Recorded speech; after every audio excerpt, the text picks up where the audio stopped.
It seems like forever, like you've been scaling these heights as long as you can remember. Inch by inch, foot by foot as clouds pass by below. Toes numb, fingers stretching desperately to find purchase. It feels like this has been your entire life, an endless struggle to get to a place you're not sure even exists. Will this podcast ever end? Will there be peace at last when you reach the top?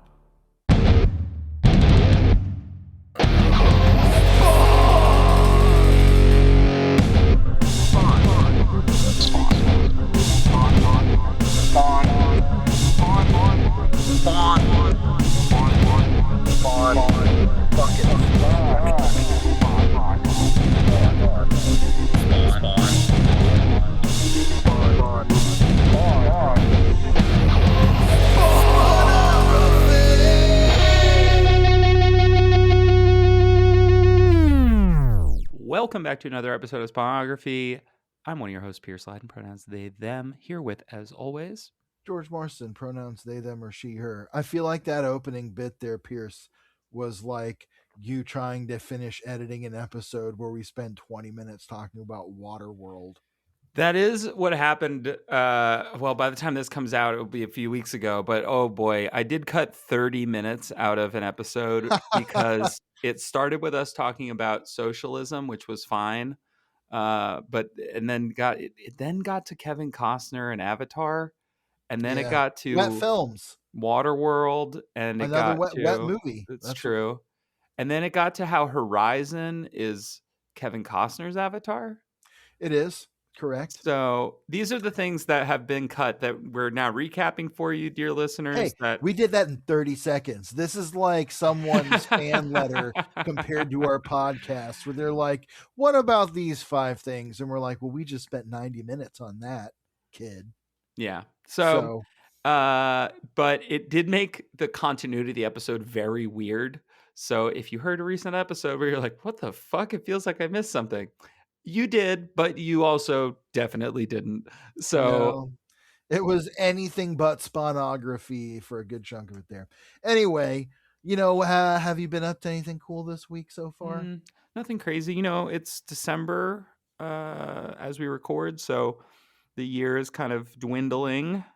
Both of us are rushing head first into our winter breaks. I'm so ready for it. We are lucky enough to get them. Yes. I know not everybody does. What happened today is that some Marvel cards got spoiled for the upcoming Magic the Gathering Marvel Heroes set. Oh, cool. And a couple of them are kind of cracked. The art's kind of bad. But the art's not like, the art's not bad. The art's just Magic artists doing Marvel characters, so it looks weird.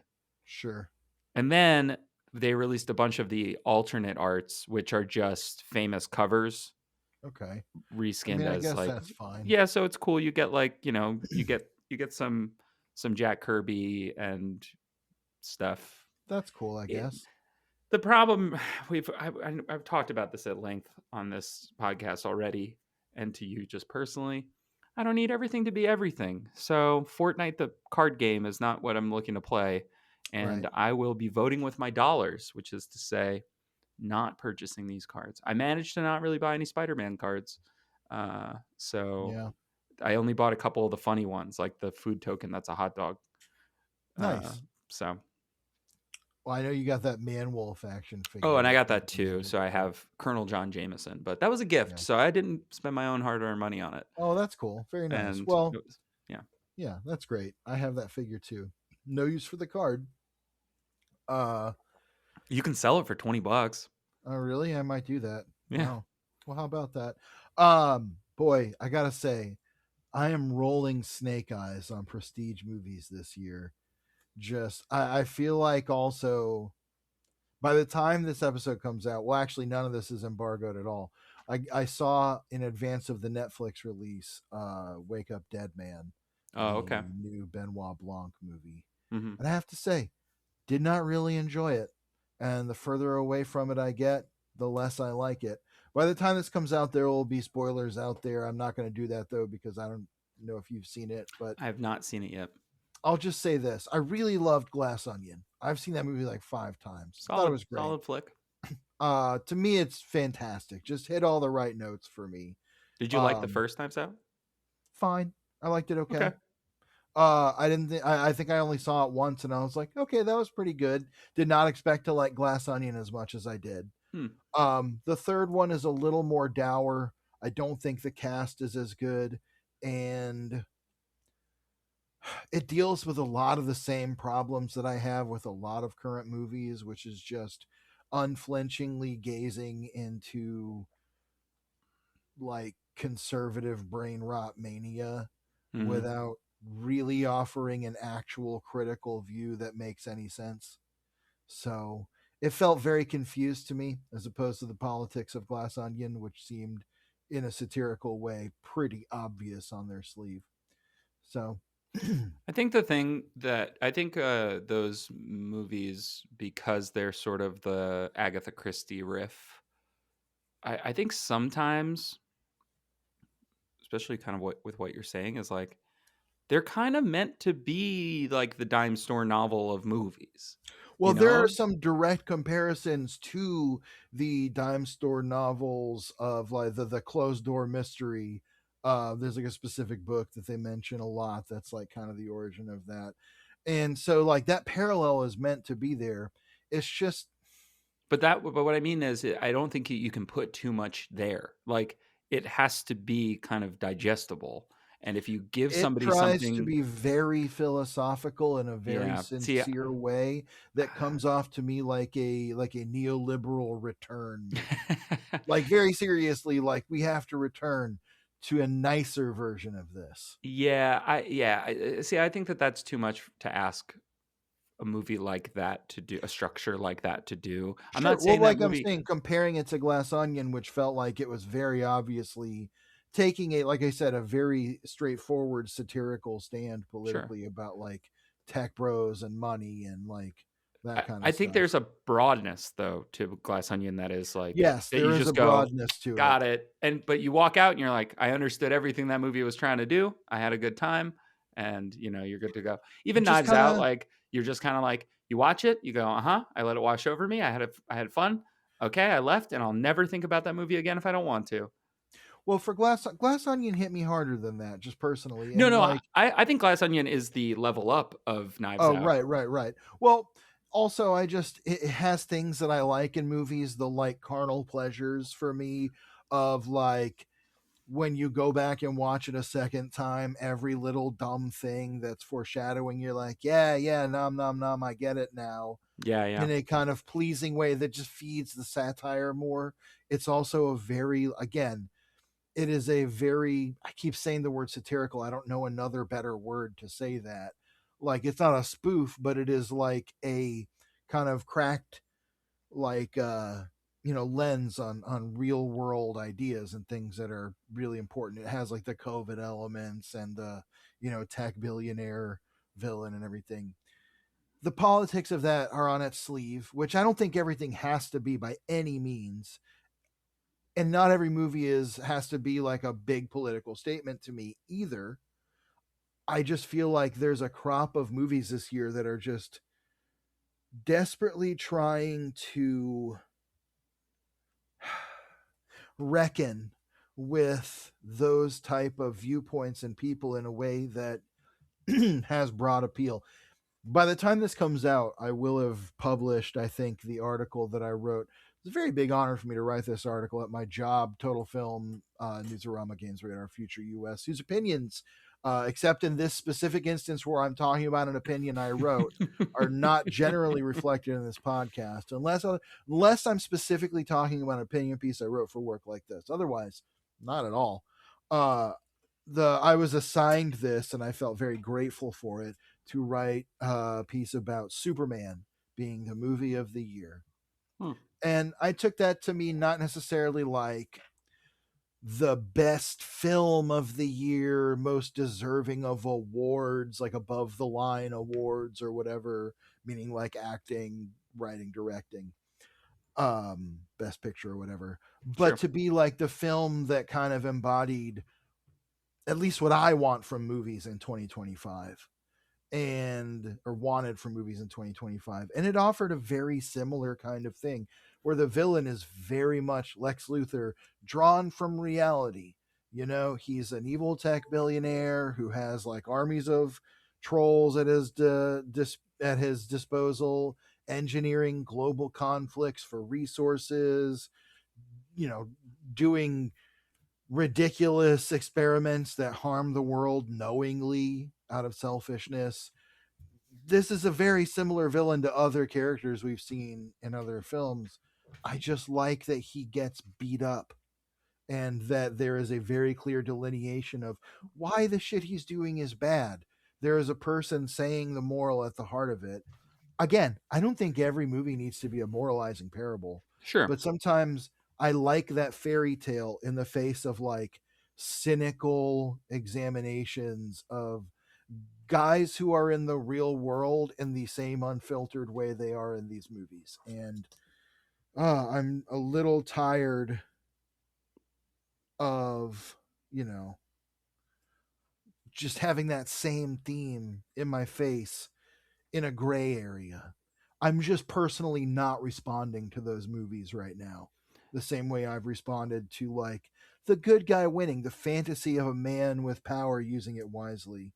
I think that something that I've definitely felt with some of this year's movies, stuff like Eddington sticks out to me Yeah, we entirely. talked But about like, that a little bit. right, and like there is this, like you said, there is this like I think filmmakers and artists in general, right? I think we're drawn to a gray area sometimes because there's something. I think about this in our current like political climate in general, and we talked about this a little bit in the episode that I cut down a lot, but like I think that there is a struggle to understand the other side sometimes Sure.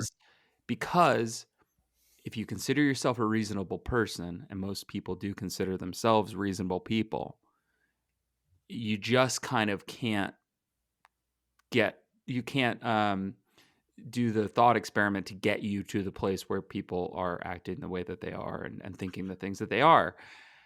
And that's really it's very disheartening because it means that some people are just straight up fucking delusional. Um, Yeah. but Yeah, there are plenty of people that can't see the forest for the trees. yeah, but at the same time, I think in terms of, and if we speak to Hollywood artists broadly a liberal group, who I think is struggling, and we see this in again a movie like Eddington, a bit in a movie like One Battle After Another, um, even as you're saying this new Knives Out mystery, um, this kind of like want to be like, well, there has to be something more complicated here, right? It literally Right. cannot just be that either you're so stupid that you're evil or you're so evil that you're evil. And I think that that's the thing that's got us in trouble before. Honestly, like that's how we've gotten to our current situation on some level is like look at the treatment of Trump by the Democratic Party in the lead up to his first presidency, right? Was like, oh yeah, let him fucking run. There's no fucking way. Literally what they did with Hitler. Right. But Yeah. I And don't mean like, to go down that road, but like the historical parallels are hard to ignore sometimes. yeah, absolutely. And history repeats itself, right? Like Yeah, well, we especially when you look at it in reverse. Yeah, so I think that that's why movies are kind of where they are, and I think to bring this back to a previous conversation that we've had, you want to talk about battles of good versus evil. You want to talk about Well, you, that's you want to talk about broadly fighting for the things that everyone should believe in, such as saving the planet, the worrisome uh, uh, uh, infiltration of technology in our world and how it's killing the things that we love. Go watch an Avatar film. That's what those are about. Those are about how the military I'm industrial gonna go ahead and complex just say you ruins could the skip environment. all of them and watch Terminator 2. That's true. I agree with you. There is an interest in the gray area. It's Tony Soprano, Walter White, Saul Goodman, all the like Jake kind of Sully. triumvirate. Jake Sully. I I still hate that that's his name. That all the other characters are like Netiri, and he's just Jake Because Sully. he was a human. I'm fucking Jake Sully from the fucking Bronx. He was a human. Yeah, but I'm going to tell you this, Pierce. Maybe it's just the transness in me, but if I had a new hot body that could do special things that I always You wanted, would change I your name. certainly wouldn't be Jake fucking Sully. Well, there's probably like an apostrophe in his name now. Yeah, oh, it's like John Jones, Yeah. Jake Sully. Yeah, exactly. Or Great. McGann Moores. Perfect stuff. But speaking of gray areas that I like, Spawn often lives in that gray area. The issues that we'll get into here feature Al kind of trying to navigate that in a lot of ways, as he often is, this time with some different polarizing ends of the spectrum to be caught between. And you know Do you think that Spawn is a more interesting book when it's exploring those gray areas, or do you think it is? And a follow up to that, but is it a more effective book when it leans into more black and white morality and more like good versus evil? Because I do think that there's a bit of a struggle, and I think with our continued, again, Brian Holguin's been here for half the book now, yeah, half the run of this title, not counting spinoffs and things. There is a push and pull between, can I make this like this philosophical treatise on what it means to live? yeah, Because that's kind of where we're at now, right? right. What it means to live versus like, can I just make a good superhero book? And I think sometimes it's hard to do both of those things. I think that these three issues in particular are a great example of why it's hard to do both of those things at the same time. There are times when it succeeds and times when it really fails. I think Spawn, and especially by Brian Holguin's Spawn, really does thrive when that gray area is present. And the reason why to me is because it's not a moral gray area necessarily in the way that like a character where the Punisher lives. The Spawn has some of that in him. Sure.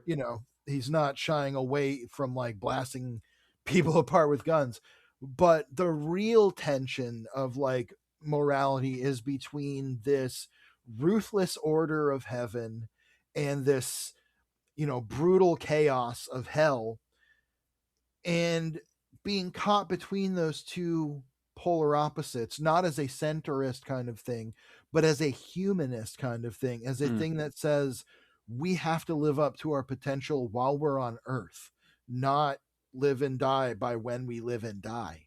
You know what I mean? I think I've said this before, but one of the things that I don't connect with in Christianity is that it's ultimately a death cult. Right. Ultimately, you have to die to reach your full spiritual and your full potential as a spiritual being. Right. The riches that await you in heaven, et cetera, And live a so good many life people, and whatever. So many people have twisted that to think like, well, it doesn't matter what you do on earth. It especially is good if you hasten that time where the chaff will be, flung from the wheat. And so I think that it is interesting that Spawn is saying like, no, even his alignment with the green world is like, no, we need to do life. We need to have, life is worth living. That is the cost that I have paid as Spawn.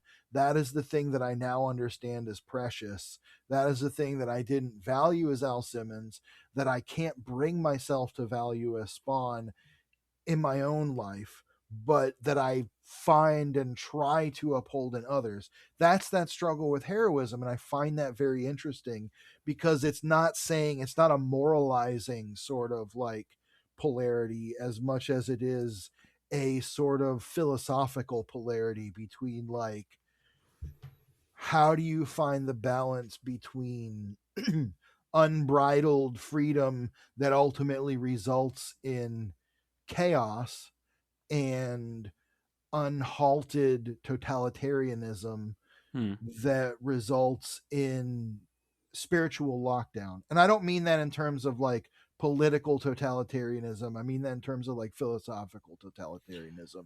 Because again, I don't think it's like politically centrist. I don't think it's meant to be. I think it's more spiritually centrist in terms of a like, again, sort of earthly vision of spiritual potential. Hmm. One thing that you said about it being more of a humanist view, right? One thing that Al said post 100, right, was like, I'm not going to heaven. I'm going back to Earth. If you want to fuck with Earth, like you got to go through me, right? He kind of was like, I'm gonna protect humanity, right? And you good? Oh yeah, sorry. Sorry. Not to interject, I'm so sorry, but there was a special election Hmm. for a state senator, I think, today. And Did the good guys win? yes, by like 200 votes. Hey, nice. Good guys, more reasonable guys The at more least. reasonable guys, the less bad guys. Yeah, but that is also a huge jump from like Democratic numbers in previous elections. So, Yeah. Anyway, So sorry. what I was saying Please is, continue. so Al kind of like, kind of lays down the gauntlet there, and is just kind of like, listen, I'm going back to Earth. I'm not going to heaven. I'm not going to hell. I go to Earth, and I'm going to protect Earth. And I've been thinking about what's changed in the book in the last like 40 issues, and I'm wondering if you're feeling this as well. Is Mammon kind of running out of steam as a villain?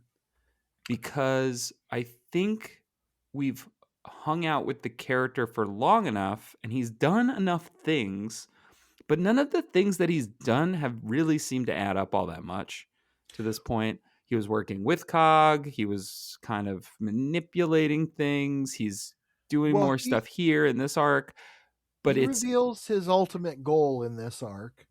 And it's not quite what you expect, but it is something that is kind of not necessarily unexpected. It's just not the obvious thing. And we'll get into that. yeah, Um, but I think you're right that if we didn't have this arc that's trying to escalate him, part of it, I think, and honestly, this is kind of the place where the book has taken a bit more of a downturn to me, kind of in general. And that's not to say it doesn't at high points, but I think the era of human Al demonic spawn gets old a little quick mm, because too much of it is about ignoring Al and ignoring Spawn.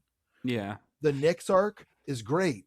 I loved it actually. I thought it was, in retrospect, I thought it was great. We talked so much about how the art was good, definitely a breath high of point. fresh air, high point. Nonetheless, there's been a lot of just Al getting manipulated in ways that Al's are in a very coma. Al's frustrating been to me. manipulated. Al's being mind controlled. Right. And so ultimately that is also the crescendo of this arc is that transference of power over Al, which is something Memon has been seeking. There will be a shift in that sort of balance that we'll get into again. But yeah, I think that the human Al thing makes it feel like we're spinning our wheels a little more again. Yeah.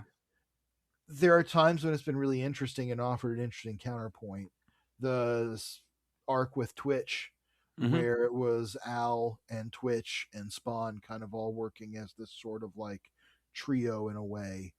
I thought that was great. That story to me was almost like if Commissioner Gordon and Bruce Wayne knew each other outside the masks. Yeah. You know what Yeah. I mean? There's something. I guess like what in saying like, oh, is Mammon running out of steam? It's just that I guess his goal had been obfuscated for so long. Like he knew it, but we weren't really technically aware of it. That now you get the reveal of it, and you're kind of like, okay, I Well, guess. to flash back a little bit to like the conversation about say Glass Onion or Knives Out or whatever, I think that it doesn't take care to necessarily go back and lay out the threads. Hmm. which I think is sort of the satisfying thing when a lasso like that, falls around a character or a plot line and the thread is pulled.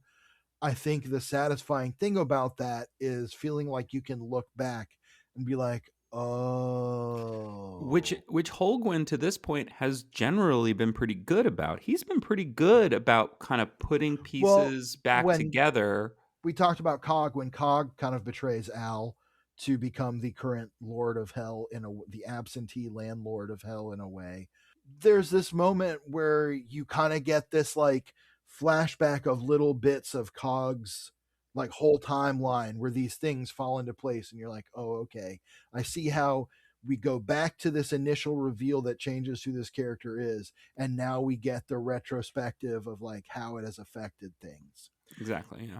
We don't have that moment with Mammon's reveal in this necessarily. The foreshadowing of this specific thing seems to come just in this arc, and there's no like snapback, no flashback where Mammon is like, you didn't even see it coming. I Yeah. did this I and did this. this 13 seconds ago. I pulled these threads. Exactly. The And Ozymandias of it so all. it just makes it feel like, oh, okay, so this is finally what we're getting to, and it's good. It's fine. I actually kind of like.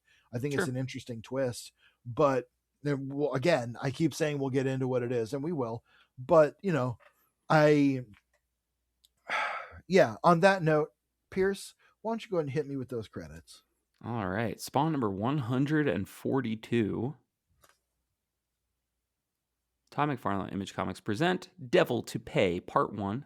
Plot by Todd McFarlane and Brian Holguin. Story by Brian Holguin. Pencils by Angel Medina. Inks by Danny Miki. Victor Olazaba. Alan Martinez and Crime Lab Studios. Lettering by Tom Warzakowski. Colors by Brian Haberlin. Pretty great cover by Greg Capullo. Looks pretty sick. Looking It up is the a bit of cover a now. weird looking Spawn because he looks like he has one spiky ear, so he almost looks a little bit like your friend, the Uh, werewolf. oh right, Wolfram. Yeah. I thought you meant Anyway, God from see, Hell. yeah. This one is dedicated to Marlo Logan, who I looked up, and I have no idea who that is. Great. Sounds like a comic book character name. It does actually. Great. Well, on that note, we open with Spawn 142. We've got Al clinging to a cliff. Right away, I actually really like this opening page. It's I think, pretty dynamically drawn. yeah, we got this great hand job right in the front. Never Love a going to get front old hand of me. job. It's never going to get old of me. Yeah, Al doing the reach over on the rock. You can delete as much of that as actually makes sense to delete. Keeping it in. Okay, great. Triple it, double it, quadruple it, octuple it, make it the rest of the episode. Don't do any of that. No, I love his face here as well. It's a very manga-esque kind of face. There is a great portrayal of the mix of desperation and determination that is being communicated in that monologue that we did at the beginning, where it's talking about he feels like he's been climbing forever. We've got the kind of swirling mists and green nothingness below him. We've got this sheer cliff face that's like kind of tilted almost like not just up towards the top right corner of the page, but it almost feels like it's tilting back Yeah. towards you, really selling that vertigo. Gotta say, love this page. Great Medina page, off to a strong start. And then we get into this next sequence, which I actually also like quite a bit. Spawn, or rather Al, is climbing up a cliff. It's we see uh it's almost like Sisyphean. He's just Yeah. trying to reach the top of this endless cliff. He finally gets hand over hand to the top, and we see that he's not climbing up, say, the spire of hell. He's climbing his way into heaven. I will say through this sequence, I can really feel multiple inkers because there's a lot of different looks kind of Yes. across these 3 pages or 4 Yes. pages rather. And There is a lot of intricate detail here. Yeah, I mean this page after he gets to the top and it says the Mammoth Gate swings open as you approach, as if you were expected. We're getting some like Peter Chung vibes by whoever was inking Medina here. I think actually that's probably Peter Chung, probably a decent influence on Angel Medina. You know, Aeon Flux. He did. Yes, He yes, also yeah, famously did the opening of Ninja Turtles, yeah. which is crazy, and that shit It looks awesome. rules. It's why that shit looks so awesome, because you're like, oh Yeah, right, an all-time great did it. yeah, Too bad the show doesn't look exactly like this. Um, right. but you know, so he walks in, and when we're getting this narration, It's almost like he's entering the Emerald City in a way. It's yeah, talking about how it looks like the whole city is carved from one piece of like gleaming diamond. There are no seams to indicate any kind of human manufacture, almost like it just sprung into existence. But the thing that he notices that is strange to him is that there's no sound. There's no sounds of life or afterlife. No angels, no spirits, nothing that usually populates heaven. He still walks forth, and it says, after all this time, this is what you struggled so mightily for, this moment, this opportunity to meet your creator at last, face to face, to look him square in the eye. There are a great deal of questions you want answered. And we turn the page, and who is here at the top of the spire, sitting on the throne of heaven? But Mammon. I like that. One of the funny things about Spawn is that the biggest bad there could possibly be is a man with a goatee. I know. It's always like a He's guy with a beard. Yeah, I there is that is the thing. There is a similarity between Jason Wynn and Mammon that I think that's the other thing about Mammon. He could have evolved more visually by now. Yeah. I think there are things they added the scars to his face, which I feel like was to specifically differentiate him Yeah, from so you don't Jason get him Wynn. confused. But I'd like to see him now have like big gnarly horns or something like that. You know what I mean? Some kind of demonic sort of presence. Feels like Um, Spawn shouldn't have his biggest bad guys beat guys in suits, you know? right. And unfortunately, that is the case. I think that's why every time we've gotten a freak or even a Urizen or a curse Redeemer. redeemer, we're always excited to see them because we're like, ah, at least you're not a guy in the CIA. Right. Well, I don't mind it. It's a kind of a Lex Luthor sort of thing. But again, I wish Memon had evolved a little more into a different direction visually Yeah. by now, because I think that would make him more striking as a villain. I don't mind the like Al Pacino style, like devil's advocate sort of, besuited demon. That's kind of his presence. Nix calls him the gentleman in this arc, which I think is cool, but I agree that he's not that visually dynamic. Yeah. At the same time, though, I do like this drawing where Mimon is saying disappointed. I'm afraid there's been a change in management. And then on the opposite side of the page, we kind of have Al just unconscious, where the doctors are saying no change. So we know that this is what Al is seeing in his coma. So it's a vision, dream, something in between. This is an extremely detailed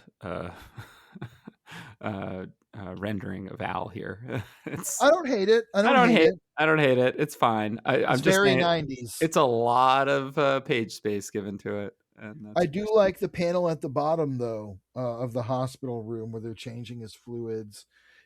That is what a comic panel should kind of look like to me in that scope and range. yeah. Just like good centered action, uh, the whole breadth of the environment that sets the stage, and the characters rendered just right for the size and shape of the Yeah. panel. Works well. So, a very straightforward panel from Medina, who doesn't always do that. And we need that because the very next double page spread is the one of the crazier double page spreads of Redeemer that I think we'll ever see. He's now free I from hell, thanks to Nyx. He got out because she was allowed to take two souls out of hell. She could Yeah. not take her friend Thea, so she takes Redeemer instead and frees him from. He's gone crazy seemingly in hell. He kind of admits Yeah. to that. And now he's free, and And he is he's flying dick first through space. he's just Like, flying around like a crazy person. now I kind of love it, but I also, again, I wish that he wasn't quite centered. I wish that Redeemer was more towards, say, the top right corner of the page, Yeah, because you'd get more of the soaring flight kind of feel, but you also would get like more of the main part of his body instead of seeing kind of one arm and just his legs. I gotta say, at this point, I was like, okay, kind of getting pissed off at these double page spreads. Not because I hate again, we've talked about this, I feel like, ad nauseum at this point. And we're now deep enough into the back end of this uh compendium. compendium that it's a little easier to like spread out the pages to see it. But again, it's just like, man, that seems like a fundamental thing that, while not a rule you can never break. When we saw the art in the last arc by the guest artists, and we compared to those double page spreads where they're super legible So and good. dynamic. Again, though, I like this drawing of Redeemer. I think Sure. it's cool. I'm fine. It's got Medina's typical, like, kind Crazy of exaggerated anatomy. anatomy. I like him going all Icarus again, flying dick first through this portal. Uh He's there's a been, lot of like weird upward crotch shots of him. yeah. Again, I think the like Peter Chung thing, I had to call that out because it feels like that kind of Yes, extended definitely. anatomy. It's like weird arms and legs and feet and things that, like, it's not that they're out of proportion. It's that the way the camera is kind of looking at them super exaggerates parts of them. Well, there are different ways to do that in motion and in a static image, obviously. I feel like, to me, that level of exaggeration works best in animation, where Yeah. I'm not an expert on animation by any means, but usually there's, I think, 3 key frames where you're seeing the main parts of the motion, and then in between you're kind of seeing the like interstitial frames. I feel like that really exaggerated, like, rubber band anatomy works a lot better when you see it in motion a lot of the time, Yeah. because you get a better sense of what's what the anatomy is from what angle. In a static medium, you can still do that. I think Daniel Warren Johnson's a master of that. When you look at his action and the way that he uses anatomy to convey motion and speed and stuff like that. I think he's really good at having it be incredibly legible, but also like, oh wow, that looks incredibly impactful. Medina doesn't strike the balance quite as well. This feels like Medina really trying a lot of stuff and the inkers reining in what they can. I don't hate it. This arc has a few high. There's one panel in particular that we'll get to that I I was wonder like, if we're both gonna yeah, call it out, but we'll we'll get see. there when we get there. Redeemer's up here in space. He's flying around. He's so excited to be free, and he realizes, I do like the dive bomb panel at the end of yeah, this. it's super cool. But he Yeah. Now, this realizes, is a like, great double page spread where, like, it's almost just 2 pages, but you get this big, huge, crazy shot of Redeemer just kind of on the left page where it's nice, visible. not totally Anyway, sure if his leg is broken there or not. It looks so twisted out. Like you said, it's one of those interstitials, not uh, the keyframe kind of, you know? the inking makes it also a little hard to tell that what's happening there is that He's his like spinning, leg right? is, yes, and his leg is kind of bent backwards. So you see his knee right there. You're looking kind of vertically up at his thigh, Yeah. and his shin is bending back. It, if you look close, it's like, oh yeah, okay, I get it. But there's just not quite the delineation to me a lot of the time. I was going to say that later in this arc as well, and I'll just go ahead and say it now. Something that occurred to me with Medina here, I would really be interested to see his pencils with finishes like the ones we saw in the Nyx arc, Mm. where there's more heavy blacks, more spotted blacks. The colors are a little more muted. There's a little more clear delineation of anatomy. I think the inking style in that is a little simpler, and that can sometimes complement or make it easier to tell when how that exaggerated anatomy Yeah, works. I think that in very 90s style and a little bit early 2000s. I mean, we're into 2004 at this point, but I think that it's funny. Spawn as a book helped push the medium forward, but then I think gets really kind of stuck in that gear for a while. Right. This It's very 90s style of hatching and inking, which has now kind of come back thanks to yeah, the returned influence of, say, like Greg Capullo and DC Comics, and even Jim Lee, the way he draws, I would and say he's though still that incredibly popular. and Jim Lee. It's so funny. I was actually just talking about Vanessa sent me on a rabbit hole because we were talking about the Magic cards, and she was like, "The only card I want from the Marvel Magic set is I want that Greg Capullo Captain America." And I was like so confused for a second. I go, "Do you mean Rob Liefeld?" And she means like the Yeah, big titty cap. the non-Euclidean cap, Yeah. the cubist Captain America. Yes. And she goes, I do mean that. And then I went down kind of a rabbit hole of like, well, listen, like that was promo art that was kind of tossed off really fast because they needed it so they could announce this thing because Marvel was going bankrupt and they were bringing back the Image guys. But then I was talking about how fascinating I find the career of all the Image guys. Yeah. Um, I'll say the big four being Larson, Lee, McFarlane, and Liefeld, Right. and how like Liefeld just was a solid draftsman as a teenager and then was like, I don't want to draw like that anymore. I want to draw cool shit. And then he became Look, the most famous, like one of the most famous artists on the planet because he drew shit that looked cool, even if it didn't make sense. And then that influenced generations of artists. But I said, of the four, I was like, Larson's kind of always been solid. Jim Lee was incredible in the 80s, evolved into something in the 90s that I don't totally love, but I get it. And then now kind of his style has become corporatized because he's it just is what it is. well, I think he's extremely strong, Oh yeah, except but he's not even pushing his own no, boundaries he's with it at not. this He's point. just getting it done. And like he draws Batman, and you're like, yep, that's what Batman looks That's like. the Jim Lee Batman for sure. Because DC's also taken his style on as a Well, he's little the chief creative officer right. It's a little and bit the of the house publisher. style, kind of, you know. Right. You Well, put yeah. his shit on t-shirts. And then McFarlane doesn't really draw anymore, unfortunately. But I do think that Spawn, for what it was when it first came out, is pushing boundaries and Mhm. pushes Capullo to evolve his style Right. in a way that like we never get the Capullo we have now, who I think is easily a top 20 like superhero Right. comics artists working today. He's if not top 10 in terms of like actually working, not just like not doing pinups and being famous for something he did 30 years ago. Like even his newer work is still dynamic and exciting. But I think that that's because of Todd's influence on him Yeah. and that working relationship. So I don't know, just a interesting rabbit hole to go down. I think at this point it's safe to say, because we've had enough time with him, I just don't think Medina is the kind of generational talent that Greg Capullo is. No. I don't think he has the capability to evolve his art form to something greater than where it started in the way that Greg Capullo did.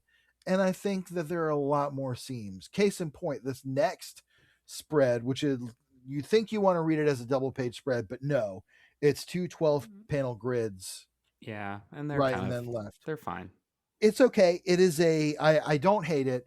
What's happening in it is we're kind of getting these sort of insect close-ups and like sort of a spiraling view in a way of Nyx waking up from her journey into hell.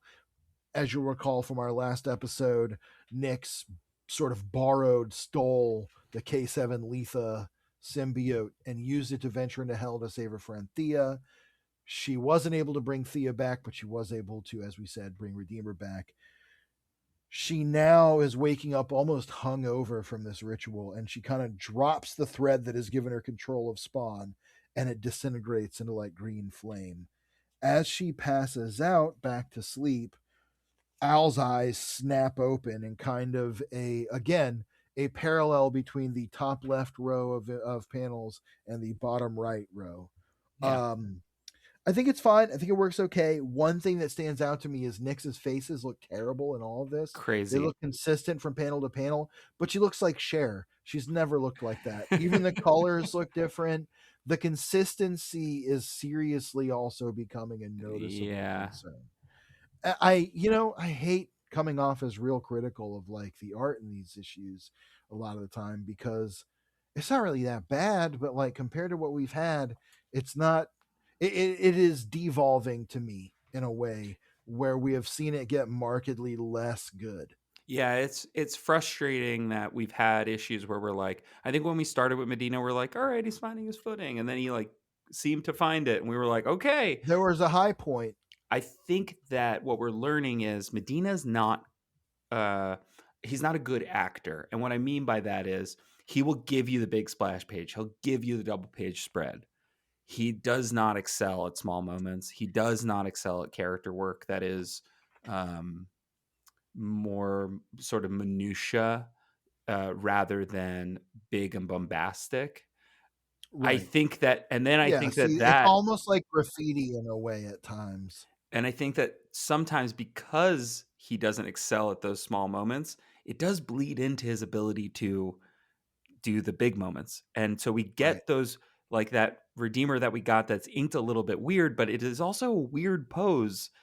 Just give us a hero pose, man. Like you don't have to give us a twisty kind of thing again. Uh, um, my Sometimes it works. When we talk about Redeemer, these next few pages of Redeemer again flying through New York, I think are better renderings of Redeemer than some of the Yeah, for sure. previous ones.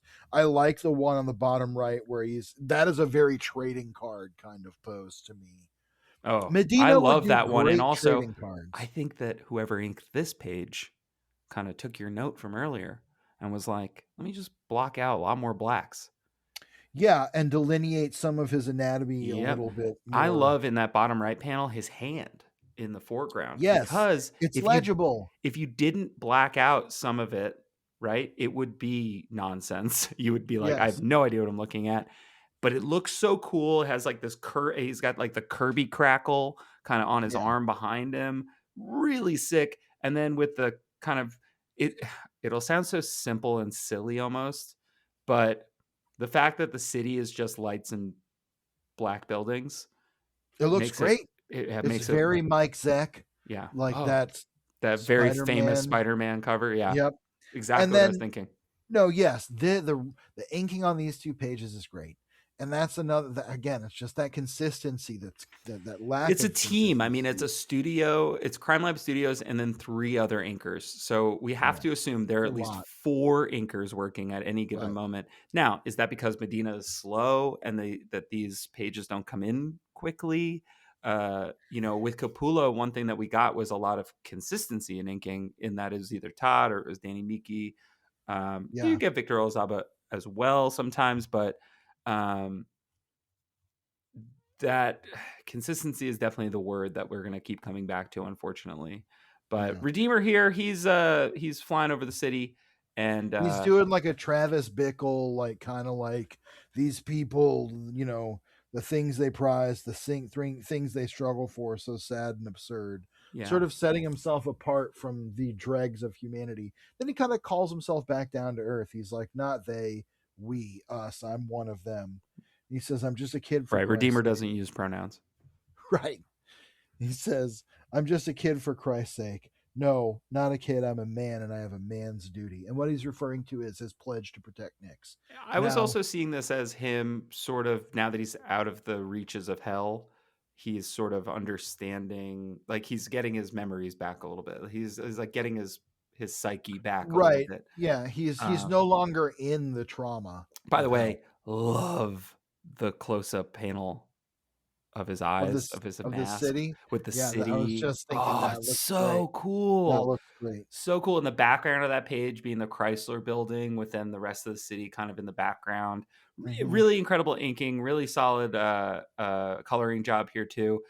Shout out to Medina for this is some key panels that really, really work. Redeemer on They're top of the very Chrysler simple. building, super simple. close up of Redeemer's face. Don't totally love it. I think it's like a little weird, like he's turning his head, but it's totally It's very fine. Liefeld or Liefeld. It's very Liefeld Yeah. like shape face. That's Uh, okay. Looks Close fine. up on his sword. That's cool. Close up another again, like just such a sick close up uh, of his mask. Yeah, looks great. But Um, we cut back to the hospital, and somebody's walking down the hall, and it's Al and these federal agents. yeah, Wolf and Hare. Yeah, I forgot that was their names. Yep. Wolf and Hare are after him. Now it says shicked, and there's some blood. Did he cut their legs off? No, I think they're slipping on his cape as he's. I don't know. It does look like blood, but it looks like they're slipping on it to me. Shicked feels weird though. That doesn't sound like a slip sound. It's actually a very it is a remarkably unremarkable panel for what it's trying to convey.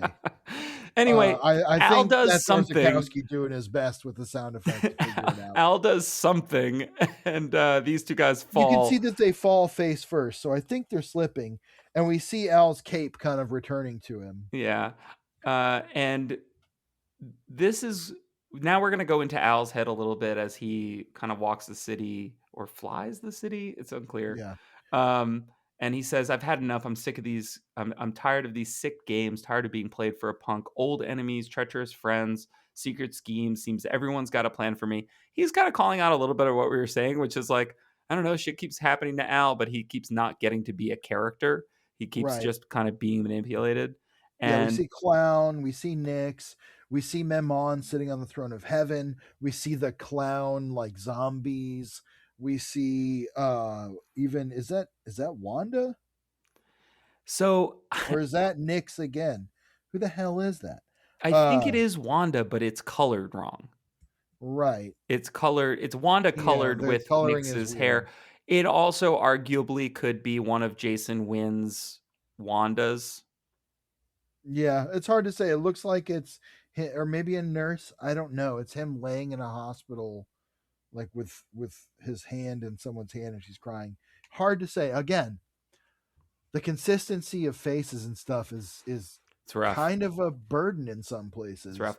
I do like the overall layout. I mean, it does suffer from the thing we were talking about with centering Spawn, so he's kind of eaten up by the gutters, by the pages. Well, his face is off to the right. You can see his eyes there. It's just, but yes, you're right. He is down in the middle of this thing. It's a weird layout. It's kind of like a J.H. Williams III type of like, oh, I'm going to be exciting and use the shape of this as the panel borders. It's fine. Again, it's just centered weird. He gets a little Teenage Mutant Ninja Turtles 1990 Raphael sequence where he lands in front of this taxi and they stop short and they're all like, what the hell? And he goes piss off and just like turns away. There's a little sequence here where the storytelling, again, a little obscure. He sees a news story about the clowns, like the possessed clowns, and he sets the little news stand ablaze. Newspaper, yeah. Newspaper. What do you call that? Newspaper dispenser? Yeah, because you put like a quarter in, and then it would. Yeah. Newspaper machine. I don't know. Cut back to Nyx, who is asleep when Al kicks down the brick wall of the building that she's in. And he steps kind of next to her. Nyx once again looking 30 or 40 years old. Unclear. Yes. Yeah. And she says, I'm sorry. It was a mistake. I don't know what I was. And she says, please kill me quickly. And we get this great splash page of her kneeling down in the middle of her like ritual circle with Spawn towering over her, his chains whipping around kind of like Hellraiser style. And then, notably and importantly, hovering in the foreground up in the corner, the Fly, aka Nazazel. Yes. That we'll find out a little more about. That said, that's the end of the issue. Now, there's just an interstitial here, which isn't usually the case. So I wonder if they added a page in order to make the page count work or something, I or if that's what's in the think comics. I mean, it's not. I think it's just because of the number of. It's probably to keep the double page spreads. Mm. The thing is, I guess it's the same on both sides. It's like an inner, Oh, so it's that's just just a a weird weird. little thing. Yeah, just a weird quirk. Doesn't matter. Well, that leads us Go ahead to and yep. Spawn Hit me number with the credits. 143. Hit me with the credits. Tom Hit me with the McFarlane credits. and Image Comics present Devil to Pay Part 2. All the same credits, so I won't reread them. Dedicated to the memory of Will Eisner. Oh, yes, of course, one of the greats. Complicated legacy in retrospect, but an incredible cartoonist and writer of some excellent comics, creator of some very interesting characters, and some that are best left in the 40s. Is that what you meant by complicated legacy? Yes, there have been calls to change the name of the Eisner Awards from certain corners of the industry because of his portrayal of racial stereotypes in early work. Not unique to him, but He's again, kind of, because complicated. he's the most famous cartoonist of that era, though, it kind And of gets because put at basically his the feet. Oscars of comics are named after him. This is something that you and I have talked about with a favorite of ours, Windsor McKay, where Yeah. you Oh, can't yeah. you can't really It's a product of its time. If you go into it, you have to expect that you're going to see some shit that's like, 100%. wow, wouldn't do that 100 years later. Right. We probably wouldn't even do that less than 100 years later. Yeah, I But mean, you never know. that's a good point. It took a long time to get the kind of really bad racial stereotypes mostly out of our system, and now culture is rapidly, hungrily devouring them again, and it's terrible. It's On true. that note, terrible is this sort of weird drawing of Nyx's face. Now, I don't hate the layout, I don't hate the concept, but again, whose face She is doesn't this? look like this. Yeah. Also, I don't like her shark teeth. Yeah, it's just not It's great. just a Her weird hair is it's a kind of weird page. mingling with Spawn's cape in a weird way. I don't hate that, but yeah, it, it's a very Salvador Dali line drawing style, kind of very magazine-ish. Yeah. Anyway, Some of the so then we get a close up on Spawn. Look at me, I don't care what you want. He yeah, lifts her she's saying, chin. well, she says, "I want this to end," and he says, "I don't care what you want." Yeah, and he lifts her chin with one of his chains, which is a cool move. And he yells at her for stealing his power. We saw that in the last arc, and he's kind of getting his not revenge, I guess, but he's calling her out on it. And Yeah, he says, "I want you to tell me why." And we get a close up on the Fly again, and the Fly, Nazazel, is going to be kind of hanging around for quite a while.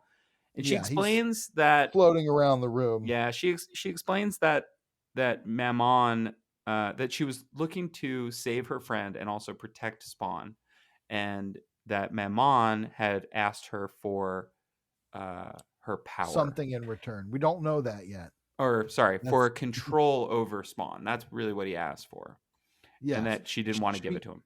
So she thought she outsmarted him by stealing the symbiote, using that to get to Hell and striking a bargain with Nazazel to give up something. Technically, we don't know yet. It will be a reveal. Sort of implied that it's her soul, but instead we learn that she's made this bargain with Nazazel. Spawn says, "I've never heard of him.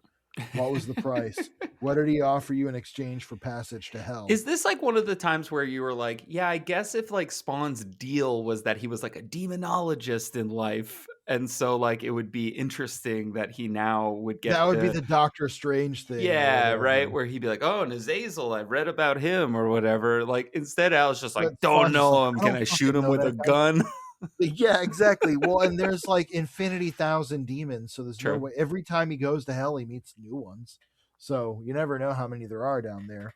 She starts to say what she offered, and she starts coughing when suddenly there is a Crack the huge thoom. krathum, yes, as something comes careening through the roof. Spawn reels backwards, and we find out quickly that this is in fact Redeemer. Now, this is another double page spread that's centered, but it kind of works in a way because it's just chaos, it's Yeah. debris everywhere. So the real like character that you see is Spawn protecting Nyx with his cape from the blast.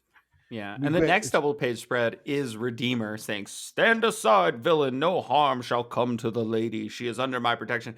I like this version of Redeemer going into like full, oh, I like it like too. kind of goofy superhero This is a mode, but very Dan Jurgensy kind of like Tom Grummett sort of like inking. Very 90s Superman in a way. If you look at the anatomy and the way it's constructed and those like kind of straight line hatches, it's a very 90s, like early 90s Superman DC kind of look. totally. Kind of love it. Also love that he is just slightly off to the left. You can see his whole McFucking body. I love it. Spawn dashes off into the night and he says, "Go ahead and run. You will not get far. My lady, are you harmed?" And she says, "I don't think so." He's definitely going full like literal White Knight. What's here. really fun is that now that he's remembered who he is, kind of, and He's really we leaning into know like, that he I am the is angel. kind of a kid. Yeah. Like he's not very old, you know? It is kind of fun that he's doing this very purposeful Like almost like a role play-ish sort of like yeah. superhero. It's like what he thinks he should be because he's an angel, kind of, Yeah. you know, which is, I don't know, it's pretty fun. He carries Nyx to safety. He's still doing his like, "Milady, I owe thou you art my mine." Yes. fealty. Yeah, exactly. So he sets her down and then goes flying after Spawn. He is like, "You cannot hide from me. I will not be daunted." He's basically, again, very poetically speaking about being trapped in hell. And he says, "Let us be warriors. Come and face me. I will be merciful. I promise you will not suffer unduly." Love this And Spawn panel says, of Redeemer with the spikes yeah. against the black And background. So fucking cool. When he yes. doesn't get overly like when the line work's not crazy and the inking's not insane and people just give some contrast to that costume, it looks fucking cool. So meanwhile, we meet, or the, meanwhile, Nazazel makes his presence known to Nyx. He's been flitting around the whole time, even before Spawn showed up, before Redeemer showed up. And he says, "Lady Nyx, it's time." And she says, "Please go away." And he says, "Our bargain is fulfilled. I've come to collect. Do you remember the terms?" And she says, "What did you offer as payment?" And she says, "Here's the reveal, my power." And he says, "Yes, your power." So back in the Redeemer fight, Spawn pulls the oldest trick in the book. Scooby Doo's it with like a big red drop It's cloth pretty and a fun. bucket. And he's like, "Rags, this ruse is beneath you. I'm disappointed." And then we see Spawn actually hanging up in the chain saying, "Tough." Love, love, love this panel. Really cool. Really I fucking love, cool. Also there is, love to show him in red. I mean, you could have yes, blacked him out, but like but look at the line work yeah, it's on his cool. body. It makes you long for like just a simpler line with a simpler color palette, more striking blacks, a style that would kind of become more prevalent in comics going forward from here for a long time. Now, And I would say uh probably gets really popularized with the rise of like a Chris Somney. That's when you yes. get to see more of the Oh like god. Leo Romero's and you know similar artists. Anyway, I like this So next page where Spawn's cape is gigantic and uh Redeemer is, you know, he is holding a he's like grudge face and stomping him. yeah, and Spawn's like, "I don't care about your grudge," and like face stomps Just him. doing the like determined Spawn thing of like, "I don't care what you want from me. Yeah. You cannot have it. You will have what I give you," which is a pummeling.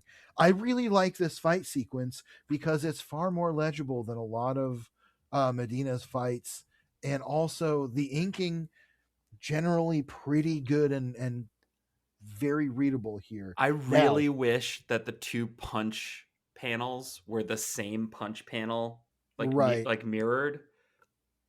But I Yes, love those 2 it does panels. break that 45 or the 90-degree rule. It's okay though. They look great. And I especially love, this is the panel I was talking about earlier that I love so much. Maybe it's a different one. Maybe we've already talked about the one you were talking about. But I love the panel at the bottom where he's doing the fucking uh what do you call it? Sweet chin music. Yes, the flash kick, the guile flash kick with the one big boot. I'm surprised we haven't seen him throw it around more. And I just love that panel. I love the anatomy. I love the impact. It's so good. And yes, it is Shawn Michaels' Sweet Chin music. Yeah, this was my favorite page, and I knew we were going to talk about this page, partly because I think the colors are great. They're like a little bit really more are. muted, and like everything's There's like it's a little extremely bombastic. legible. But Yes, wow, the color really accentuates the action. yeah, It's great. And the colors, like you said, are really good. This page of Redeemer doing his own like super crane kick against Spawn falling backwards. There's just so much visible fight anatomy here that is still pushed farther than regular anatomy, but which holds on to that dynamic energy. This is a great fight. They're just beating the living shit out of each other. it really does rule. It's like because it feels like a fighting video game where they just keep using special moves. Yeah, exactly. And Exactly. That's exactly I said Guile's flash kick. yeah, Exactly. like it is just like, Redeemer comes down with two hands, and then Spawn counters with an uppercut, and like all the dialogue is like they're saying a lot of words for fighting this much, Dude, but fucking it's awesome. Redeemer is reading Spawn for filth. He's like, you are a cancer upon the face of creation, leaving nothing but death and suffering in your wake. Everything, everyone you touch. And Spawn just like gives him the full on uppercut with like the hook from his gauntlet. And man, again, Sklang, this next page womp, is crash. perfect in Fucking its layout. rules. I love it. At the very top, you get Spawn and Redeemer squaring off in this super cool, very dynamic, very almost like Mike Mignola kind of like very wisely used negative space layout. Spawn's chains are flying around, Redeemer's lunging at him. Then we get the next panel is Spawn blasting Redeemer backwards. We get the flip side of that angle with Spawn charging in after him. Like you said, it's very much a video game. It's them knocking each other through walls. It's so good. And video game in a positive way. Like you said, fighting it's game. fucking Mortal Kombat. It fucking rules. And Yeah. I love also Spawn giving some one-liners here. He's like, "There's nowhere to go now. You're a pigeon in a cage, and you're about to get plucked." And he grabs Redeemer with a chain by the foot and just starts swinging him around. Yeah, swinging him around and grabbing his head. Steals his sword. And I love this next page of Spawn brandishing Redeemer's sword with his chains. It's just like flying around him. And he says, exactly what were you saying about mercy? As he is standing on his neck and the point of the sword just like flies down towards his face, like stopping just inches short of impaling him. Now, cutting back to Nyx in her safe haven, Nazazel is saying it's time to settle accounts. Do you give up your magic freely and willingly in accordance to our compact? And she says, yes, take it. I don't want it anymore. And he says, very well, it's a small thing, but it has some value. What once was yours is now mine. And as he's saying this, he transforms from a fly into none other dun, dun, dun. Mammon, now clad in a white suit in this panel, which may just be the art. And he says, surprised? You shouldn't be. Oh, yes, I told you. In the end, you would give me precisely what I wanted. That will lead us to Spawn number 144, which has such a cool fucking cover. You Look should it look up. it up. It's a really cool Capullo. Capullo is sometimes doing this like painted kind of more digital style Oh where yeah, it seems like he's not getting inked. He's just kind of literally like doing digital painting. very Dan Brereton, Yes. Nocturnals fame for this cover, But this is who I love. so cool. Anyway, Todd McFarlane Image Comics present Devil to Pay Part 3. All the same credits, so I won't read them again. Dedicated to Greg Scott, who I didn't look up, and I will right now. Huh. I once knew a guy named Greg Scott. No He's way in it's the the same Pennsylvania person. House of Representatives, but I doubt that that's the same guy. I looked it up and I found nothing. And what I usually do when I find nothing is I look up the name and then Todd McFarlane, because usually like a photo will pop up or like Todd Right. talking about the person will pop up, or they turns out they like work for McFarlane Productions and I'll find their LinkedIn.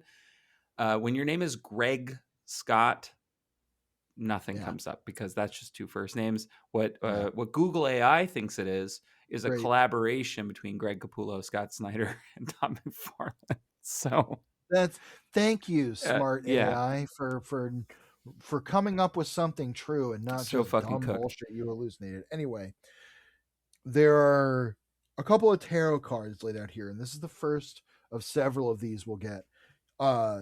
Mammon does this kind of reading of 3 cards. Now, these are not actual cards from the, major arcana of tarot, the classic Rider-Waite style, or the classic style tarot suits. But that doesn't There matter. will be some, right? There Some, like yes, later we there are will get a some. few. We'll get the tower, we'll get a few, we'll get some that are parallels, and some that are similar but have different. Doesn't matter. It's a device, and I actually really like the way the tarot cards are drawn.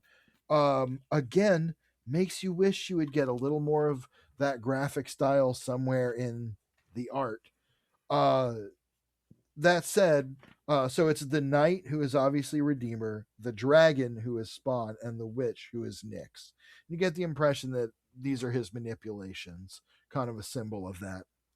We cut back to the fight between Redeemer and Spawn, where Redeemer is chained up and Spawn is standing on his back, brandishing his sword above him. Really killer panel. Spawn's Yeah, that's lats are just cool. fucking crazy. They are like off the charts. He looks like Brock Lesnar. Never skip Lat Day. Yeah, I guess not. Not if you're going to be a Hellspawn. Anyway, he says, beg for mercy, and I will show you all the mercy heaven showed me. It's time to come back down to earth. Time you wallowed around in the grime and dirt with the rest of us. There is no righteousness. There are no blood. Here's the thing. And he tears off his wings. Heaven did show him mercy, though. Well, sort of. It also Eventually. left him trapped in hell. That's true. Heaven, as it has done to all Redeemers, offered him mercy and then used him in return. No. But like Spawn was offered. Oh, sorry. I thought you meant Redeemer. No. He says, sorry. I will show you all the mercy heaven showed me. That's Spawn. And he was showed mercy. Yes, sorry. Yes, you're right. They offered to help him, but I think what he means is like, yeah, no, you're right. I mean, I don't know. It's just him being angry, I guess. He tears off his wings. And I like this. There is no righteousness. There are no blessed. And heaven doesn't care any more about you than it does me. Throws his wings away. And as Redeemer returns to his human form, he says, "Forgive me, Father, I was weak and I failed you." And he just lays there in human form. Question. Is he referring to God? Is he referring to his actual dad? I think that is a great question. Because I read it as a little bit of, because remember his like new version of thinking. Spawn, yes. For a quick recap, this Redeemer is Eddie Frank, who was the son of the back in like Spawn 29 and 30. There was a dad who was abusing his kids, and we talked about it at length in a recent episode. I know. I just in case this is somebody's first episode. Well, just in case anyone wants to refer back to that as well. Yeah, you can get some more context. So yeah, I think it is a little bit of his father. He failed to get redemption for what he believes Spawn did to him, and also father as in the Lord. Yeah. Another great page of the sword in the foreground, Oh, so Eddie laying on the cool. ground in a pile, and Spawn Somebody just at Crime standing Lab over him. Studios is cooking on the inks, Yeah, and they don't work on the rest on too much of the issue, unfortunately. I wish they worked on more of it. I don't hate this sequence. Yeah, it's fine. Nyx is leaning out the window of her little tower, her belfry, and she says, "I made a bargain, and my power was forfeit. This world has lost its luster. My eyes are dim and my senses numb. Everything seems so coarse and common now." And she sort of beckons to the moon. She says, "My sister moon rises in the night sea, gazing down at me. I fear her judgment. I was rash and foolish, and I broke the first law, to do no harm. I beg her forgiveness without any expectation. I know I'm not worthy, but sometimes she is kind." Instead, a swarm of ravens kind of fly in and sort of swarm her like the birds. And she says, "The shrill, dissonant screams are deafening, but the message is unmistakable. I am condemned, outcast. The circle is broken, and I am alone." Is that a rule of Wicca to do no harm? That is the Hippocratic Oath. Right. Um, Sometimes do no harm is a thing. There's blessed be. There's the rule of three. You know, And that's like, and the rule of three being that you should make every joke 3 times. correct. Yes, correct. And yes, I mean it's sort of there. Okay. So Well, okay. we're vaguely motioning at something that might be something. Well, there is a phrase, "If it harm none, do what you will." Okay. So That it's makes kind of sense. the same That thing, makes do sense. no harm. That is also something that's kind of related to like Aleister Crowley and Thelema. Um, we don't have to get back into that. The "do what thou wilt" is the whole of the law. And then the other side of that is love is the law, love under will. When Crowley talks about that, what he refers to as love is passion, passion for a goal under the will to make it happen. That is the only law in Thelema. Mm. Anyway, really interesting, right? It's a selfish philosophy of sex and power that is all about, And that's probably never interestingly been enough, used negatively to no one ever take has, advantage of people. especially not Aleister Crowley himself, Right. He was who pretty good famously guy. did not power bottom his financial backer into literal insanity inside the pyramid. Uh, that did happen. Well, He fed this guy fucking hemlock and then just like rode him like a fucking savage bronco, and he went insane and became his eternal servant and gave him all his money. Hey, Alistair, what does that Crowley do? Yeah, exactly. She Alistair on my Crowley to Lithalema.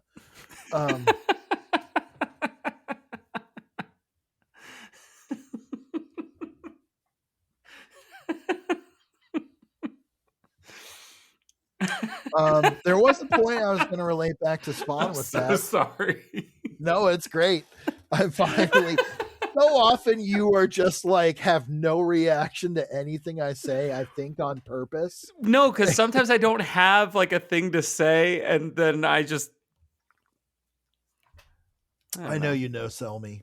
What I was going to say is this somewhat relates back to Spawn, because Aleister Crowley's philosophy was to ensure beyond the shadow of a doubt that he would be damned to hell if such a place existed.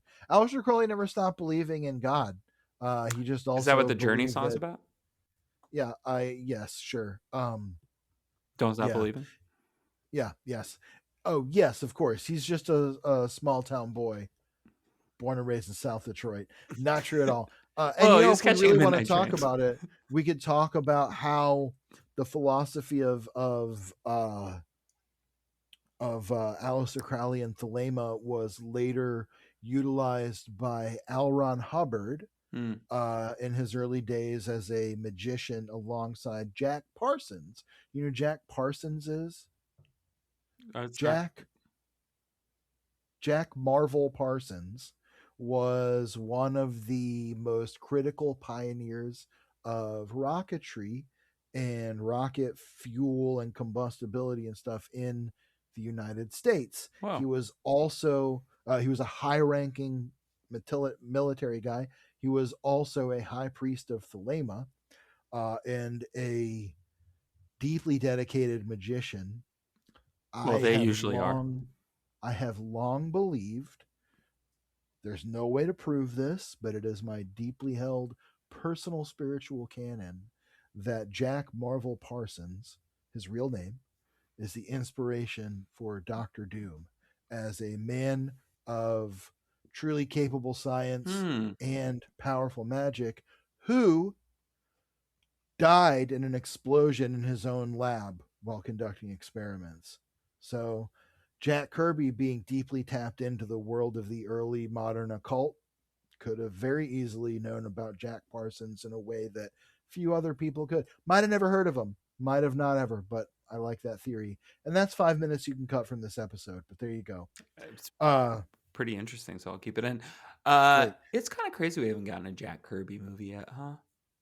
right? You Anyway, know, yeah. I honestly, there was a point where they could have done like an early Marvel movie like 10 years ago. Mark Maron as Stan Lee. I told you I wrote a treatment for a TV show, right? You probably did. We've probably discussed that, like a Mad Men style. Yep, Like, I exactly, mean, honestly, they could exactly what still it do it with. is.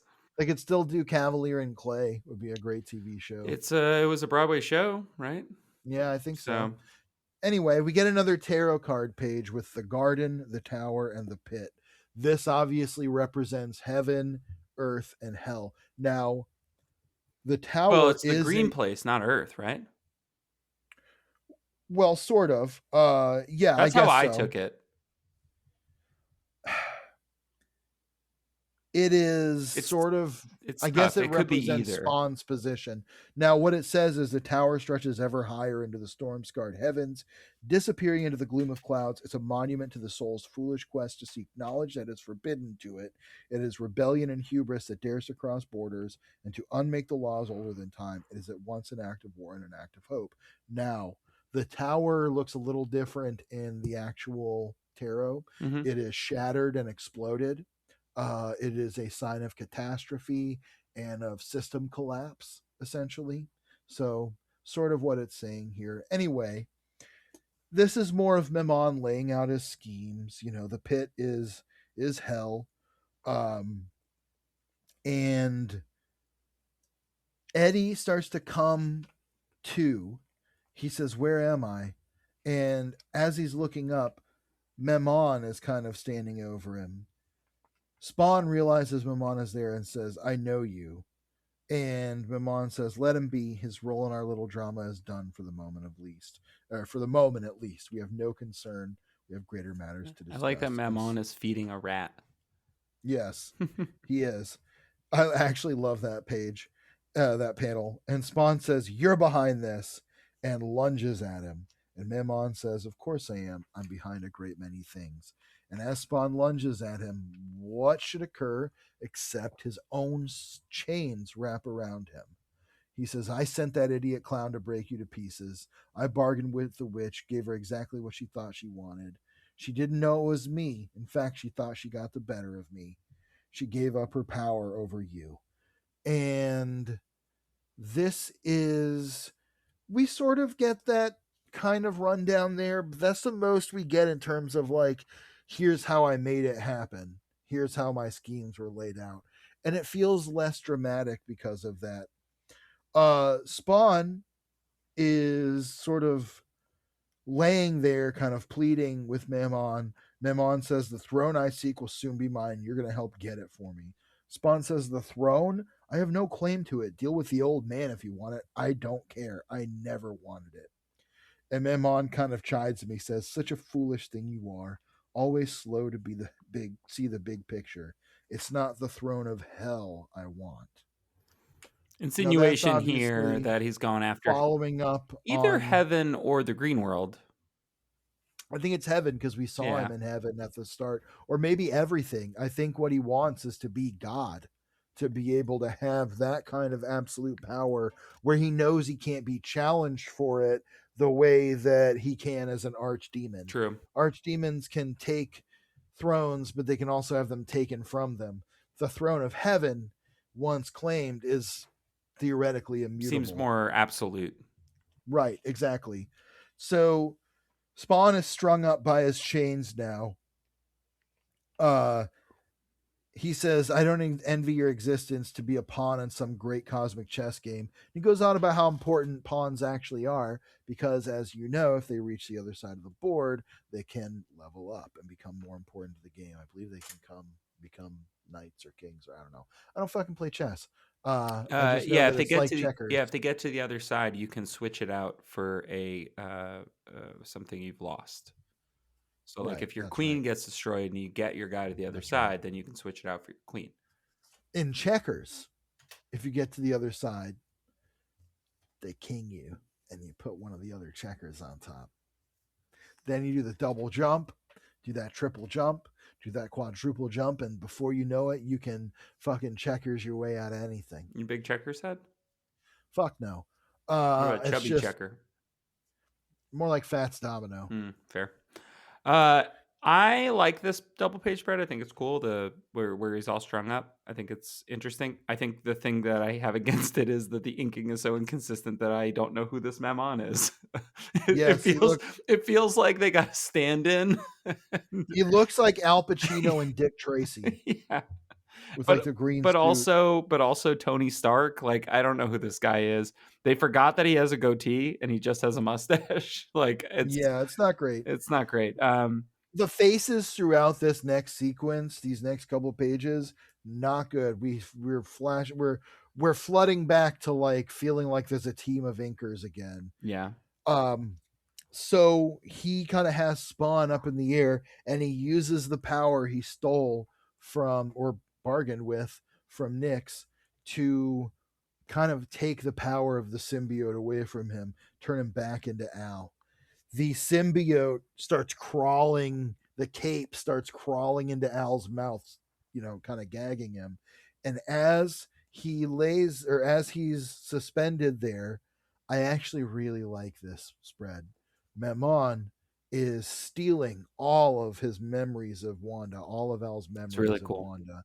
Their first touch, their first kiss, the first time they make love, their wedding, all these important moments are coming out of him like teardrops. I actually think floating towards that him. The center like split here, the center gutter, works pretty well. It does work this time. It does. And also, again, it's not totally centered where you don't have Al's face split in half. You at least can get that image of them separate. I like that. Yeah, Agreed. I think that one really works. This whole page is great. I won't go through the whole script, but it's really devastating where he's just laying out all the things he's taking from Al. And he says, one by one, they all fade and vanish and are gone until all that's left is just the faintest ghost of a memory.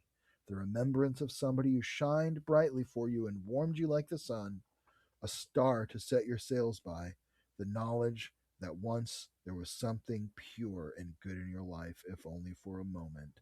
And now even that sad memory is gone forever, as if it never existed at all. This is a devastating page where the panels just kind of shrink down into this last drop from Val's tears.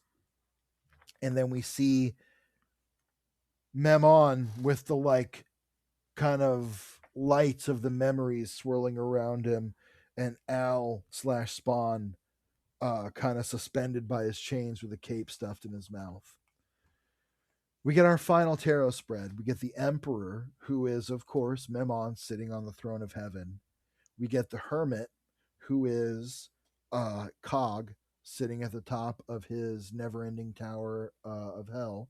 And finally, the Fool, who is Al, wandering off into the night, much like Bruce Banner at the end of every episode of The Incredible Hulk, thumbing a ride with a sign that says, Destination Anywhere. Not a great Al likeness, But that is the end of the issues and the end of the 3 issue arc. Yeah. And, you know, I guess I'll get into final thoughts kind of right away. I don't have back matter for these three. But, one of the things, I don't think it was just that Mammon's plan kind of coming to fruition happened that I was like, and it happened so quickly, and it was kind of like, oh, I guess not that complicated, and like Right. it's kind of not even that fun. I don't mind it. I It think it's just doesn't. fine, but It just, like you said, it doesn't have that feeling of like, oh. yeah, like, I think because of the delivery, as we said. right.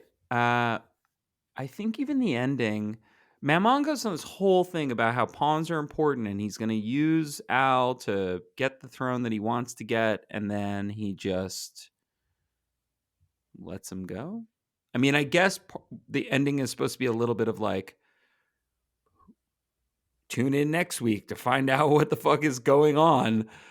Yeah. But it does have somewhat diminishing returns because we've seen Amnesiac Al pretty recently. We've seen, I don't know, like, we got answers and we got no answers, if that makes sense.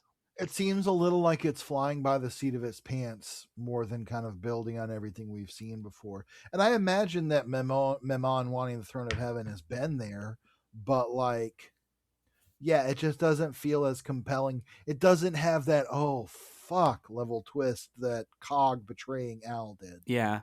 Similarly, I think the tarot card thing, while I don't mind it, I think it's interesting, does feel like a way to like drop a lot of text on the page, draw as little as possible.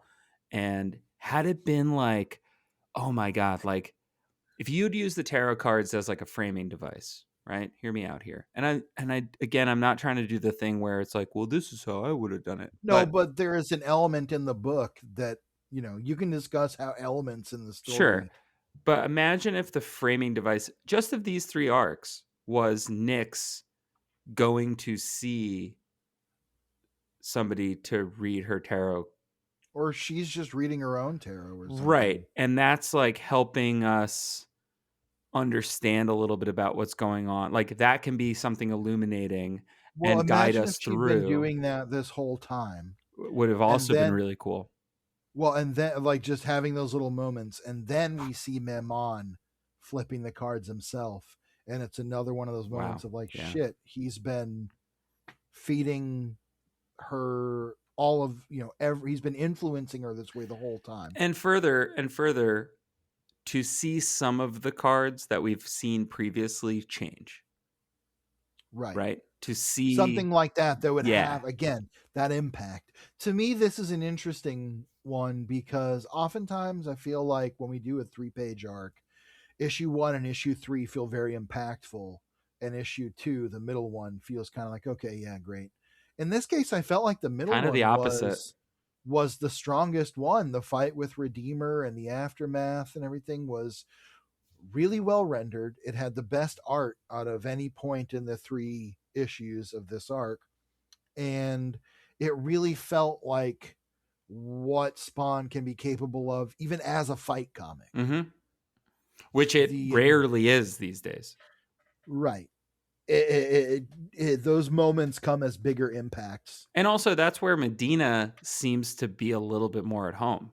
Seems a little bit more comfortable there rather than the sort of talking heads or decompressed it also moments. Just doesn't help the talking heads. It doesn't help that, again, the faces are just whatever. Yeah. And I understand it's almost impossible to draw exactly the same face every time you draw a face, unless you're drawing someone's specific face and you have access to every angle of it or whatever. But there's a level of consistency of like, oh, I recognize this character. Yeah. That is, made it through almost this whole episode without the yawns. That is alienating from the characters, that is disconnecting from the characters, makes it hard, a little less legible. One of the things that we've talked about in terms of this the post 100 era is like, oh, maybe people are sleeping on this. Like, why do people not really like this as much? And I do think that the art consistency is a really big part of it. I'm Yeah, I mean, now that we've gotten this deep into it, yeah, and I think that if I'm buying this book every week, I don't know that or I'm gonna every month. I don't know, or excuse me, yeah, every month. I don't know that I'm gonna continue buying it, right? If like I don't know that I'm getting quality work, because Well, that's certainly. Go ahead. I think that the Capullo era, yes, you definitely had arcs where you're like, "Ugh, I don't really know, but the art kind of got you through it Yeah, because you'd be like, well, at least it looks like fucking great, you yeah. know? Um, that dirt certainly when we do have back matter has seemed to be a concern of a lot of people of like, well, I want art that's the caliber of Todd McFarlane. Finally, they get warm to Greg Capullo, and now they want art this quality of Greg Capullo. And I get the impression that Medina is wearing on readers' patience at this time, just by virtue of not being an all-star the way that McFarlane and Capullo were. He's Tough act to follow. Yeah, he's more of a solid regular than the Hall of Famers that Right. Todd and Greg have been. And I think that just it's I think the other thing I'm really wishing for is a more consistent inker. Like Yeah. I think I'm just really curious to see the Right. book with one person inking, and we Well, saw like I that, said, if we could get the kind of finishes from that last arc. and just what I was gonna say. We saw a two-person art team do a whole lot, three-person art team, including the colorist, right? But It's two. It was two. It was inker and colorist, oh, or really? like penciler slash inker and colorist. Yeah. Oh, then I was right. Yeah. It's a two-person team. Well, obviously not Oh, counting right. Lords of Well, Chaos pencils because and of inks the other were book. right. Pencils and inks were by the same guy. So, yeah, like Yeah. there's a level of consistency there that we didn't realize we missed so much.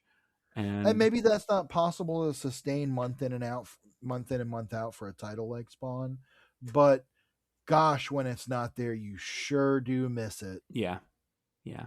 So So overall, I don't hate this arc, but the it's Redeemer issue is a high point for me of some of the last few. I want to see Medina get to do more fight comics, and I think that Yeah. this is kind of what I was feeling about like Mammon running out of steam. He's not a fun guy for Spawn to punch, So like you're kind of like, all right, so what's their face off going to be? The Well, now debate he has team? complete. I will say it is interesting that he has complete control over Spawn in a way that most of his other enemies, even Malbolgia, didn't really True. have. And so that puts Spawn in the position of being very much the underdog in the fight. And it is curious to see how he's going to get out of it, or I am curious. But like you said, it's starting to feel like, okay, we could have gotten here a little while ago. Yeah, if this was the goal, because I want to see. I'm still curious to see how this plays out, but it does feel like it's been a winding road to get here, and we keep sidelining elements of the story, and I don't know if it's because we don't know what to do with them or because there's a plan. I think that that's part of the problem. Is like I just don't feel like there's a plan, and I feel like that's why readers have also been like, "What are we doing?" you know? Yeah. Oh, yeah. I mean, especially if you're reading it month to month, this arc would be a little tough to get through. You'd be like, oh gosh, oh yay, this issue's great. Oh gosh, okay, again. And like they're perfectly mid, Yeah, you know? They're perfectly mid. they They're are, not as we say, horrible. they are some of the comics of all time. Yes, some of the comics ever. So, So yeah, so there you have it. well, George, before we go, do you have any recommendations for our listeners this week? I mentioned it a few minutes ago. I'll just go ahead and say Dan Brereton's Nocturnals. It's not perfect, but I love the art and I love the characters. If especially Gunwitch and Halloween Girl, if you are like a little goth trick or treater in your heart, you'll probably really like it. It's a lot of fun, super fun comics. Really, really cool, fully painted art. There's a one shot called Nocturnals: The Troll Bridge that is sort of like a kind of anthology where two of the characters go through all these different worlds. Each one is drawn by a different artist. It's really great. That's awesome. Yeah, recommend that. Cool. I'll recommend Matt Emmons is a cartoonist who's done a few books I really, really like, notably Gardener. I kickstarted a couple of years ago, just kickstarted Those That Inherit the Earth. So I will recommend both of those, and I'll recommend his other book, The Council of Frogs. Just as really cool, earthy, fantasy / sci-fi inspired work. It does a lot of like post-apocalyptic type stuff, but I think presents it in a way that we don't really see like eco-punk sci-fi often. And I feel like that's kind of what Matt is getting at. I think the art's just absolutely gorgeous, and the stories are really, really cool. So definitely check them out. You can find them on Instagram at second at best, but there's a dot between each of the words, so it's second dot at dot best on Instagram. And we'll tag it in on our Instagram. So anyway, George, thanks again for another great episode. Thank you all for listening. Before we go, for God so loved the world, he gave his only begotten Spawn. See you later, Hellspawn. Spawnography!